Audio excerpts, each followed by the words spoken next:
the village board meeting for August 20th, 2020. And we'll start with the pledge to the flag. I pledge allegiance to the flag of the United States of America and to the republic for which it stands, one nation, under God, indivisible, with liberty and justice for all. Thanks, Meg. Nice flag. Can I get a motion to approve the village board meeting minutes from August 6th, 2020? Moved. Ruth. Andy with the second. Yes. Any changes, questions? All in favor? Aye. Aye. Opposed? Carried. We don't have any citizens' comments. If anybody is watching and would like to ask a question, post it on our Facebook page. And I think Megan is probably monitoring that page anyway. She usually does. And if something that we can answer tonight, we will. Otherwise, we'll get back to you tomorrow or as soon as possible. Trustees' comments. We'll start with Andy. All set, just agenda items, please. Mike Shepard. Agenda is good for me too, thanks. Ruth Seco.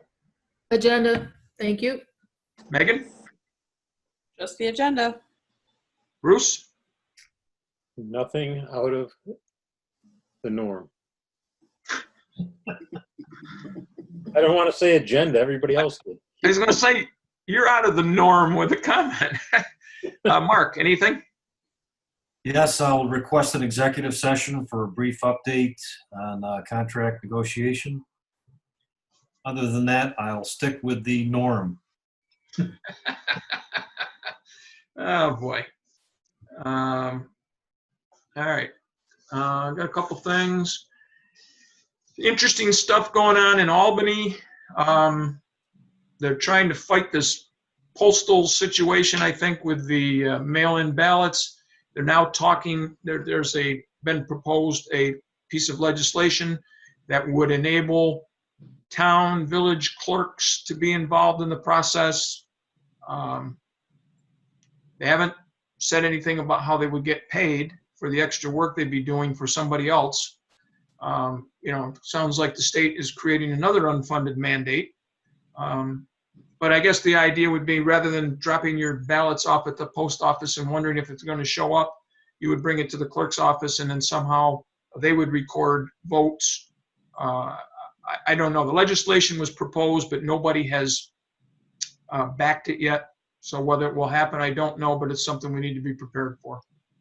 I'm sure Mo is thrilled to death to be, and they're suggesting putting up another drop box just for ballots.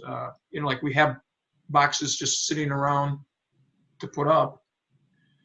So we'll keep you informed on how that's going.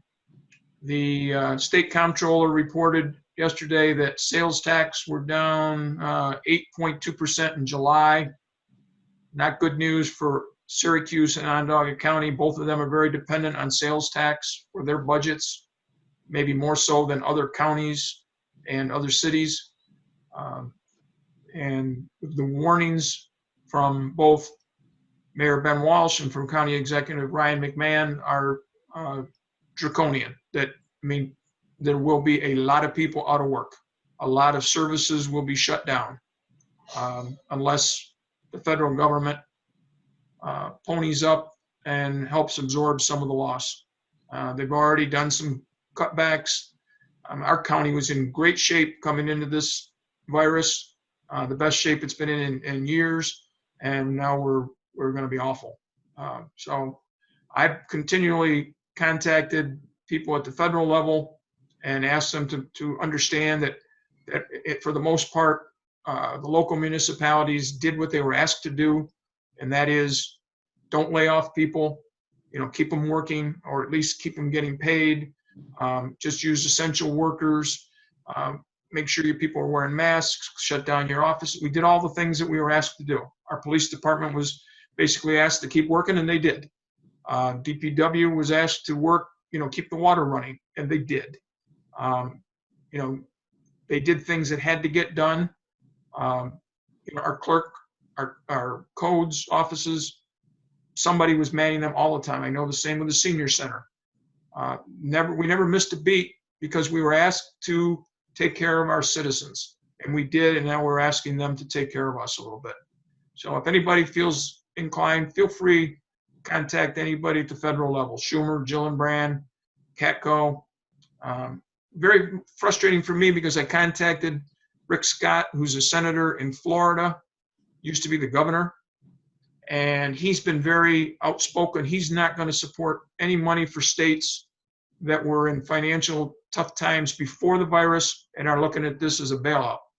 So I've contacted him 4 or 5 times, and every time I get told, you're not in any of our area codes, and contact somebody that's in you're in their area code. So I sent a thing back and said, look, you're the guy mouthing off about you don't want to support states that were in trouble. We're not asking you to support the state. We're asking you to support local government that is in trouble because of the state and because of the federal government. And, it's like they don't want to hear from anybody outside their little voting districts. So I keep pounding them, and I will continue. And I during the process, I was given the name of a couple guys at the White House who are involved with this stuff.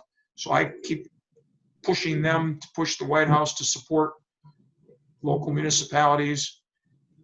I don't know if it does any good or not, but you can't know if we don't try. So I continue to try, and you're all welcome to send a letter and ask them to ignore all the politics and take care of the people that need to be taken care of. Word came out from the governor that gyms will be open or as early as Monday. All of them have to have inspections by the health department, strict guidelines, spacing, numbers of people in the buildings, masks and so on. Again, it's a step for people who love to work out and have been denied that ability. And it's another thing where sales tax, now people are gonna start paying for memberships, and maybe all that stuff has to help the economy a little bit. The governor has some legislation sitting on his desk that would change some of our budget flexibility.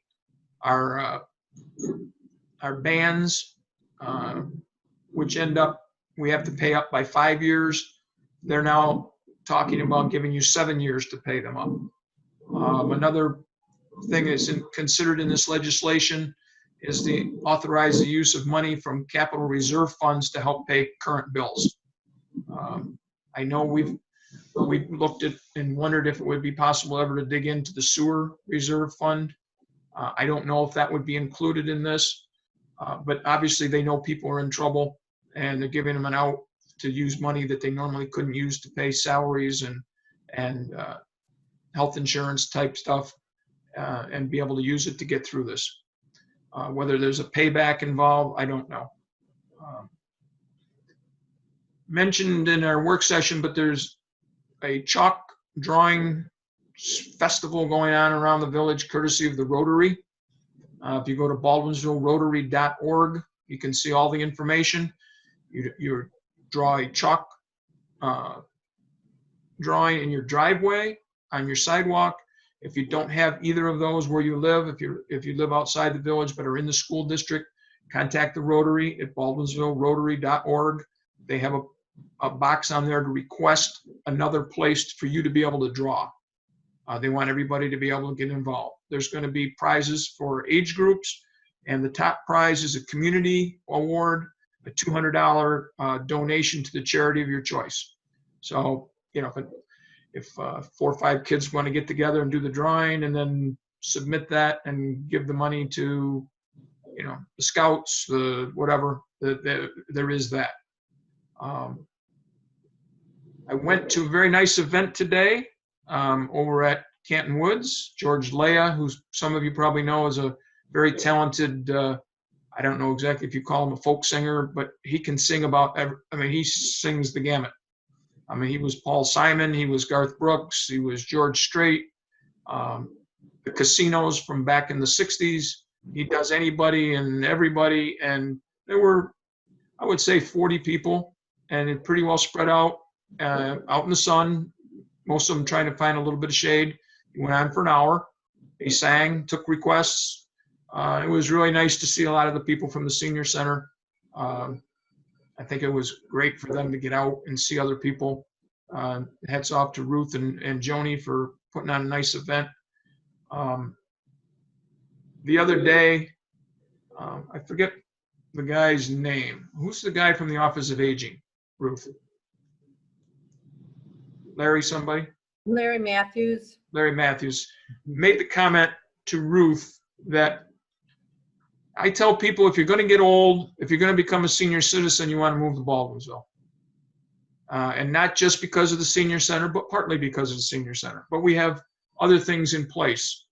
We have a police department and a high rating for safety in the village. It's easy to get around the village with the sidewalks that we've put in. All that type of stuff adds up to making it very nice for seniors. We have parks, the whole gamut. But the senior center is the hub of it, and it makes me feel good. I know that other people who have been on the boards and stuff over the years have been very supportive of the seniors, and it's nice to hear somebody who doesn't live in Baldwinsville throw kudos our way. So to Ruth and the people at the senior center, and to everybody else who contributes to making our village a nice place for seniors to live, whatever you're doing is working. People are noticing. And I think that is all that I have. We'll move on to department heads. We'll start with Bob. Are you still here? Yeah, there you I'm are. still there, and I'll stick with the agenda. Okay. How about our codes office? Greg? Can't hear you. I'll unmute and then stick with the agenda. What were you telling us in the work session? I guess I was telling you in the work session that we are very busy with permits. A lot of people are improving their properties, building, adding on, putting in swimming pools, basically making their homes just a little nicer. Since we're kind of stuck here and can't go anywhere, we're having to vacation in place. So people are enjoying their own properties and improving those. Also, we've got several properties that are taking advantage of some community development grant opportunity, and a few of those businesses are rolling pretty quickly with their projects. You can see one, Atlantic Seafood and the bowling alley are making some improvements. We've got several other businesses that are going to be starting hopefully pretty soon. Good. Very good. Thank you, Greg. You're welcome. Treasurer, Anna.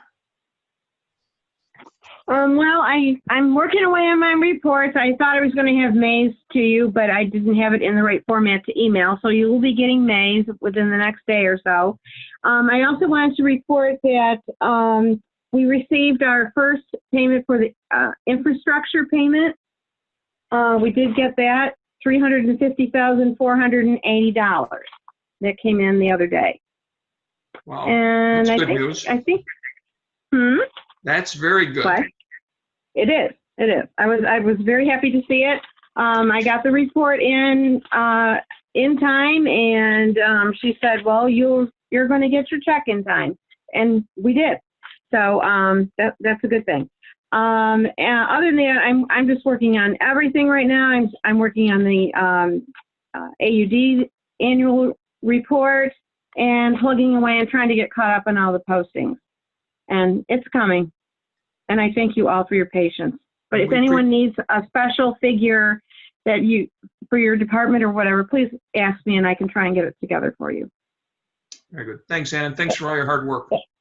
That's it. Okay. Thank you. Okay. Village clerk. Where are you, Mo? There you are. Unmute. Just wanted to remind everyone about the village election, September 15th from noon until 9. It will be held in person at Village Hall. There will be the appropriate measures for social distancing. Masks are mandatory. We also, if you're not comfortable with that, you can give us a call and we'll send you an application for a ballot. once you receive the application, mail it back to us, and we will send the ballot right out. Did I see that there was talk that New York was going to allow the COVID to be a reason to get an absentee ballot for the presidential election? Did you see anything about that?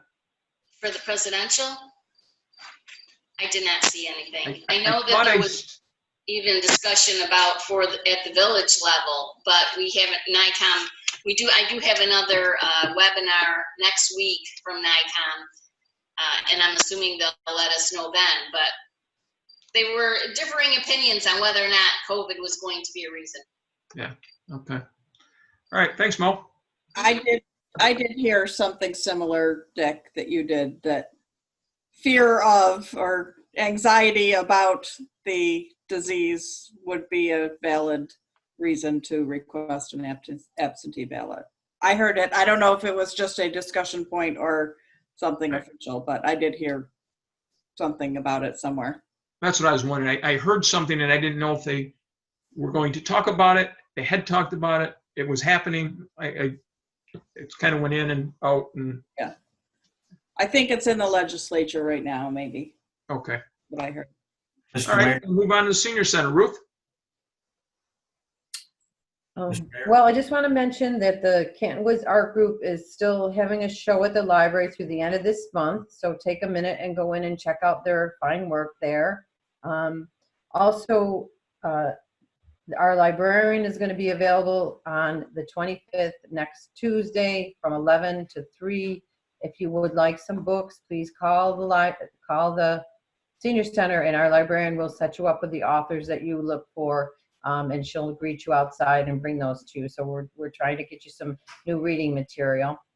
And I do want to mention ice cream treats will be happening on Wednesday the 26th at 2 o'clock. It's a drive up, take away your treat, sponsored by the senior activity group. So that's open for the seniors. So come on by next Wednesday, 2 o'clock, and we'll set you up with a nice ice cream treat. Also, talking about some of the events that are happening virtually, we do our walk typically in September, which is National Senior Center Month. We will be doing our walk. It will be different than our typical experience, but we're working out the details. It will be happening in September, walking anytime from September 1st through September 30th. And the registration form will be sent over to village clerk to post soon so folks can get that with more details. So we're going to walk. We're just going to do it not as a group, a little independently, but still with the same spirit of supporting the senior center. So I just want folks to be looking ahead for that. Okay. Thank you. Your senior center's taking yeah, a new look, huh? Steve, maybe you want to say more about that, the details of that. Sure.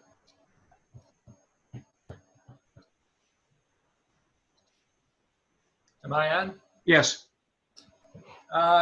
Senior Center has got a project going, and it's related to a community development grant. It is, just as you said, kind of a new look, particularly for the community room. It's going to be getting a new floor and a new wall. And associated with that was the removal of the old linoleum floor, which did contain asbestos. So that was a fairly expensive removal. That's all taken care of now, and the new sheet vinyl went down today. Some additional work on it will take place in another week or so. The wall will go up in the next couple weeks. Following that, I would anticipate probably in the winter months, DPW guys will paint the room. It's in need of paint. Good. Yeah. Well, that'll be good news for the seniors. They'll be excited to hear about all that. Yep. I hope we can get them back in there sometime and see it. But, all right. Anything else, Ruth? Dick, No, that's it. can I interrupt? Yep. It's just been brought to my attention that New York will allow voters to request absentee ballots for the general election because of coronavirus under a new state law signed Thursday. Very good. Well, we're right on top of it, huh? But yeah, Very good. Okay. All right, thanks, Mo. People will Thanks, be Jody. interested to know that. Ruth, did you have anything else? Okay. Move on. It's Public Works. Steve, anything else? No, that's it, Nick. Just the agenda. Okay, very good. Police Department, Michael. Thank you, Mayor. We've spoken about this previously, but obviously the governor had signed an executive order outlining a police reform and reinvention collaborative. He issued a 140-page resource guide yesterday. I've printed it out. I'll review it. I have a tentative meeting with the District Attorney Fitzpatrick amongst a whole host of other individuals, and he's putting together a county group that's going to be meeting, and there's about 16 different points that need to be addressed, and we're going to be looking at this as a countywide level, and then individual municipalities, I believe, will be able to take that and tailor it to their particular needs as it relates to those 16 different initiatives. So there'll be much more on that forthcoming, and I obviously didn't read the entire document today. I did skim through it just to get the flavor of it, and we'll go from there. And then the only other thing there, in it's a small world category. I was on vacation after our last village board meeting. I went up to Lake Placid and was hiking in the high peaks, and climbed to the top of Porter Mountain, where I encountered Trustee Stebbins' daughter at the top of the mountain as well. So that was it was nice to run into her up there, and a nice surprise. Very good. That is interesting. It is funny, the small world stuff. Yes, yes. It's not it was, such- it was- Anything it else, was, Chief? Other than that, just the agenda, Mayor. And, Very good, sir. very good. I got to add an executive session item also, which will be item C for a personnel matter. So we'll move on to new business. Can I get a motion to approve the Village Justice Annual Audit for the year ending February 9th, 2020, done by Linda Gaber, CPA, Grossman St. Amour, noting that the records have been duly examined and that the fines therein collected have been turned over to the proper officials of the village as required by law. Can I get a motion? Andy makes a motion. Can I get a second? Second. Second from Ruth. I was just going to look here. She had a summary, which I thought it was interesting, but it said, as more fully described in the accompanying checklist completed for the justice, we found the justice was well organized and prepared for the annual audit. We found no instances of non-compliance with the rules and regulations as required by the Justice Fund. We found no issues to report and found the books and related records were well maintained by the justice and court clerks in accordance with fund requirements and with the requirements of the New York State Comptroller's Handbook. Always nice to hear things like that we don't have to worry about. So we have a motion and a second. All in favor? Aye. Aye. Opposed? Carried. All right. Before we go into executive session, in which we will just, the people that are involved in the executive session stay on, and the rest of them sign off, and I'll stop the recording and the live part of it so we don't have to have a separate meeting thing. Anything else to discuss? Any village business that needs to be brought up? Okay, seeing none, can I get a motion to adjourn into executive session? Moved. Shep's got his hand up for a second, I guess. All in favor? Aye. Aye. Opposed? Carried. No action anticipated.